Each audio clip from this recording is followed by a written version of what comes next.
What's up, guys? This is Ken from Low Boost. I just wanted to talk to you guys a little bit today about some of the new things I'm going to have up and coming on the channel. Still going to be doing videos every Thursday, full feature videos, at least 8 to 10 minutes long about all the projects that we're doing. But I'm also going to be starting up a video podcast series, starting with this one today. So, going to talk about all car stuff, either on track, off track, why we are into our passions and whatnot. Looking to get some guests on the show. So, in the comments below, leave a name or a YouTuber or a person that you think would be a great guest on the show, and I'll try to reach out to them and see if they're willing to come on. If they're not local to the area, we could figure out a way to do it virtually. I'd love to just sit and talk and bullshit with people about cars. A lot of times in the channel, I do tons and tons of videos about my projects that I currently have, but I've never talked about some of the stuff that I used to have, and I feel bad because I feel like I should have started my YouTube channel sooner because I've had a lot of cars. I think I've owned over 40 cars in my lifetime, ranging from your DSMs of the world to 300ZXs to some older Corvettes. So I'm going to go over a couple of those today and some of those that are my favorites. So I actually have owned 3 Mitsubishi Eclipse or DSM varieties. So DSM stands for Diamond Star Motors. It was a joint venture between Mitsubishi and Chrysler to build a car, and they made 3 of them.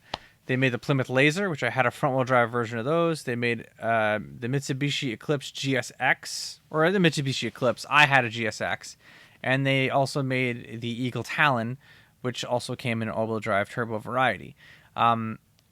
They also made non-turbo versions, as you probably saw in the Fast and the Furious. It was supposed to be a turbocharged car, but if you look really closely, it was actually the 420A motor. It wasn't a 4G63. But that's very well known. I'm not the first person to say that, but I have had a bunch of Eagle Talons, and I had a Mitsubishi Eclipse. If you guys are old enough to know what AOL Instant Messenger is, my screen name was Turbo Eclipse 182. 182 being Blink 182. I'm a big Blink 182 fan. I've always been. So, when I was in high school, that was really the car I wanted. Saved up for it. Couldn't really find the right one. Even back then, they were hard to get. I wanted a first gen. I kind of wanted a second gen, but I was worried about crank walk. And if you guys aren't familiar with that, good. Because it can ruin engines, and it happened, and it was more frequent that it happened in second gen Eclipses. The first gens with the pop-up headlights did not have those problems. I think 93, 94 did. But I had a first-gen Eclipse red with a black top to it. It was a 5-speed car. It had 33,000 original miles on it. Oh, God, that thing was so great. And for its time, it didn't take much to really be able to modify them and make them fast. They ran a 15-second quarter mile from the factory, which by today's standards isn't good. But it didn't take much modifications, and on a stock turbo, people were making 300 horsepower to the wheels, and in what year was that? In 2002 and 2003, if you had 300 horsepower to the wheels, you were one of the faster people around. It was such a sleeper car, all-wheel drive. People had the Mustangs and the Camaros of the day, but they really couldn't make them as fast as they are now. You tuned up a GSX Eclipse, and you could launch that sucker at 5,000 RPM and just fucking take off. And it was great. I loved that car.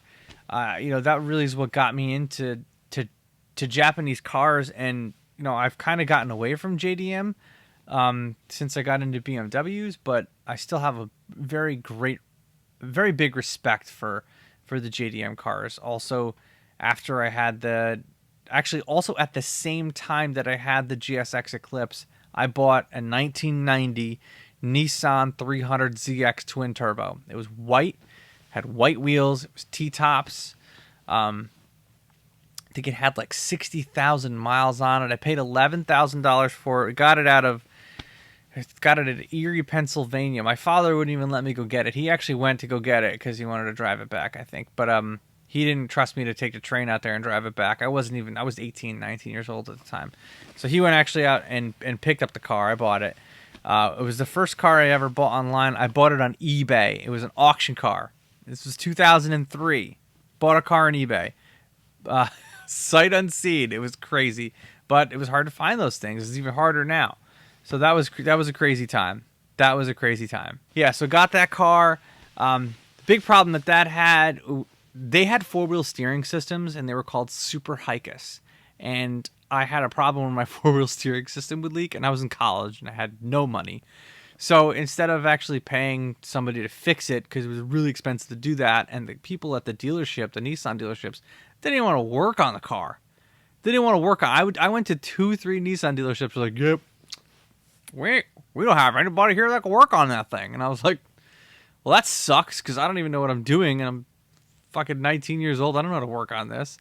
So what I just did was, I just put more power steering fluid in it as I drove. If I used to work at Sears at the Colony Center, you knew where I parked because you'd see a pool of power steering fluid. I eventually found a dealer to get it fixed, but that was such a pain, and that gave me grief a lot. And then I finally had the car all sorted, and someone came up to me and offered me like $2,000 more than I paid for it.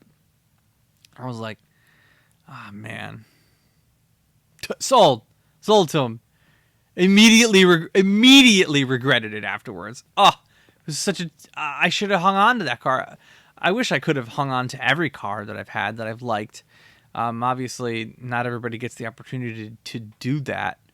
I would like to do that now. I don't want to get rid of any of the cars that I have, and I want to continue to get more of them. I'm pretty sure my wife is not going to be happy with that because we got freaking 17 cars in the driveway. I'm pretty sure Andrew Cuomo drove by us on Thanksgiving and was like, they got a lot of cars in their driveway. Probably pulled the registrations on all of them and figured out. So it's the same guy that owns them all. Not going to get us. So, yeah, everybody wants to keep their cars. Those are two of the cars that I really would have loved to keep. The 300ZX twin turbo and all of my DSMs, all of them. Another car that I would have liked to keep, that I have a video of it on my YouTube channel but never showcased it, my Maserati Gran Turismo GTS. I've always wanted an Italian exotic car. I always want a Ferrari. I still want a Ferrari, and I want to get one day.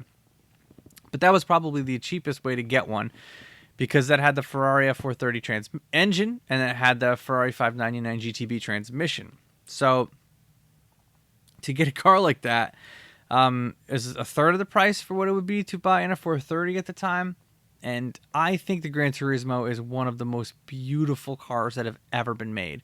And the video that I made on the Ferrari Roma recently, and if you guys want to check that out, it's on my YouTube channel right now. You can go watch that. The Roma really felt like what the Gran Turismo should have evolved into. They really haven't made another one. They've made the same car from 2008 until now. It's basically almost the same car. It's got navigation from 2007. So you spend $150,000 on a brand new Gran Turismo, and the navigation system sucks, and the phone system sucks. But back then it was great. But the Ferrari Roma, they should make a Maserati version of that car, because that thing was just amazing. Doesn't need to be as fast. It can't be as fast as the Ferrari variety, but it should have been something. They should do that. Right? If you guys are looking or listening to my show right now, Maserati, just go borrow some shit from the Roma. Figure it out. Take care of it. Definitely wish I kept that car. Not even as fast as my M235. But it's one thing to be able to afford an Italian exotic car. It's another thing to be able to afford to track an Italian exotic car. Yeah. So clutch on that was 10 grand. Brakes probably the same. Tires, there were 20-inch wheels. So the tires were probably $2 grand to replace, just regular ones, not even like slicks or 100 treadwear tires. So I really couldn't afford to track that car. So that was the main reason why I got rid of it and got the M235. And then I got an even cheaper car after that to track, because I just don't want to pay for track insurance, and I want to do as many track days as possible. So that's another car that I regret getting rid of, or not regret getting rid of, but I wish I would have had my YouTube channel to talk about it more. So then that's 3. Another car, the other car that I had that I really liked, that really didn't talk about on my YouTube channel because I didn't have the YouTube channel yet, was I had an E90 335i X-Drive. So it's an N54, and if you guys know me, I'm much more of an N55 fan than N54, but when I bought the car, N55s were brand new. So when I got this car, it was 3 years old, off lease. I got it from Bull Auto Sales in Albany, New York. If you guys aren't familiar with them in the Albany area, they're a great car dealership. I think I've bought like 8 cars from them. I'm friends with those guys. They're great people. Check them out. They also have this in the same dealership as Karma and Vanderhall. Those are 2 other franchises that they have. And I bought the 335. That's my second BMW that I've had. Third BMW that I owned. At the time, there wasn't a lot of tuning options you could do to it. I did a Cobb access port, stage 1 plus, whatever. It ran a 13.4 at 104 at Lebanon Dragway on snow tires on a hot day. So I mean, it wasn't a big thing where I was going to spin tires. It's just those are the tires I had, and I just ran it before I sold it. And it was a fun car. It was a great car. To this day, I almost said that's my favorite car that I've ever owned, but it was an automatic, and I really would have liked to stick, and I compromised to get the automatic on that, and I made sure that my M235 was a stick shift, and I still think my M235 is the favorite car that I've ever owned so far. But the E90 was a great car because it was all-wheel drive, drove it year-round. You know, it was four doors, so you could fit people in it. It was just a great daily driver, you know, and it looked really great at the time. The E90s still look good today. They've come down so much in price, and you can get them really cheap. That car you should probably get one for like $7-8 in the condition that car was in. I bought it with 18,000 miles on it, though. I paid $30,000 for it back then. So obviously the values have gone down. They're an affordable car to get now, but it's just hard to find one where the turbos aren't blown, where you need injectors for them. A lot of issues on those cars. So unless that stuff's already been done, you know, I might not get another one unless it was well maintained or I knew that stuff was done to it. And the other car that I wish that I didn't get rid of, I wish I didn't get rid of it, but I also wish that I didn't get the version that I got. I had an E46 M3, but it was a convertible and it was an SMG. Now, the SMG part, not really too upset about, because at the time that was the best DCT or automatic manual transmission that you could get. There was no DCT, there was no PDK. These things didn't exist back then. This was 2008. Or if it did, it was really, really, really, really expensive. And this was the best thing that BMW really had at the time. They just had come out with the DCT that was in the E92 and E90 M3s, but you know, this was still really new technology. So by today's standards, a Kia Optima with an automatic transmission with the paddles will shift faster than the SMG did. But at the time, I was like, this is pretty cool. I feel like I'm an F1 driver driving that car. The thing I did regret about it, though, was the fact that it was a convertible. I thought it would be cool to have a convertible. I never had one before. I had Targa top cars and T-top cars, and I'm like, why don't I get a convertible? I look really cool driving this thing. Look at my hair. It's probably messed up right now, but like, I never put the top down on it, ever. Never put the top down. So I had a rag top, which I didn't like, and I never put the top down on it. I never had problems with the top. It always worked. It was great. But I never put the top down. And it was heavier. It sacrificed structural rigidity. Not a car you'd want to track, because I don't really like tracking a convertible. I want to have at least somewhat of a frame over my head. And I know they have the anti-roll bars, and I know someone's going to comment about that maybe, but it's irrelevant. It wasn't... If you're going to get an E46, get a coupe, get a stick shift. Just trust me on that, because had I done that, I might still have that car now. I don't know. I might have just said, screw everything else, I will keep that car. And I do want to get another one day. It's not on the list right now, though. I think the next car that I'm going to get, it's going to be an E30. And I'm going to showcase it on the channel. I want to do an M50 turbo swap, I think. That's what I'm leaning towards is getting next. Mustang's got to get done, though. That's going to be a big project over the winter. That and getting the rear end of the E36 turbo LS swap and putting a cam and an upgraded radiator and the C5 Corvette track car. So that's going to be stuff that's coming up over the winter. I hope you guys enjoyed my rant about the 5 cars that I wish that I didn't get rid of, that I've never talked about on the YouTube channel.